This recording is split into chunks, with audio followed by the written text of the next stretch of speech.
This video contains news and analysis related to a recent terror attack in Kashmir. The content may include sensitive visuals and discussions that could be distressing to some viewers.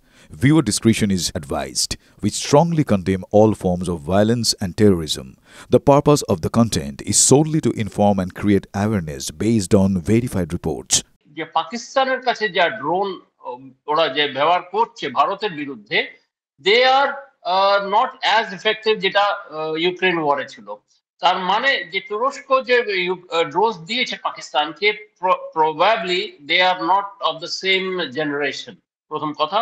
দ্বিতীয় হচ্ছে ওরা যে drones ব্যবহার করছে পাকিস্তান, সেগুলো Chinese build drones, they are not once again সেই অতটা effective হচ্ছে না। কারণ হচ্ছে কি, চায়না কিন্তু অনেক রকমের ড্রোন তৈরি করে।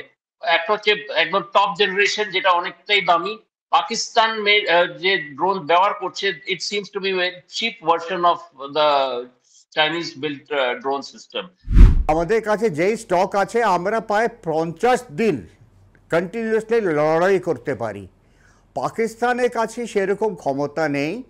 ওরা আগে মাসখানি আগে 9 দিনের ক্ষমতা ছিল, এখন ওটা কমে গিয়ে 4 দিনের ক্ষমতা হয়ে গেছে। মানে 4 দিনের পরে ওদের লড়াই করার ক্ষমতা একেবারে কমে যাবে। আমি ওই জেএনকের লোকেদের সাথে, অফিসার্সদের সাথে এখনও কথা বলি। ওই সব জায়গায় আর অন্য জায়গায়ও পাকিস্তানের যে আর্টিলারি ফায়ার আস্তে আস্তে কমে যাচ্ছে। এখন কেন কমে যাচ্ছে? ওদের কাছে হয়তো অ্যামিনিশন, আর্টিলারি অ্যামিনিশন স্টক হয়তো খুব তাড়াতাড়ি ফুরিয়ে যাচ্ছে।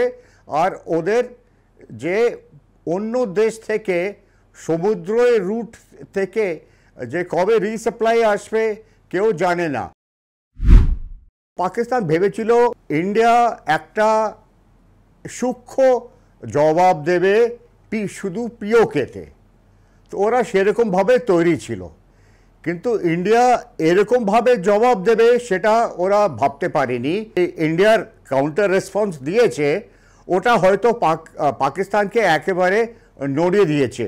ওদের মেজর এয়ারফোর্স বেসেসের ওপরে যেরকম মিসাইল আর ড্রোনস দিয়ে ইন্ডিয়া হামলা করেছে, পাকিস্তান জানি না ওরা কীরকমভাবে এটা সামলাবে।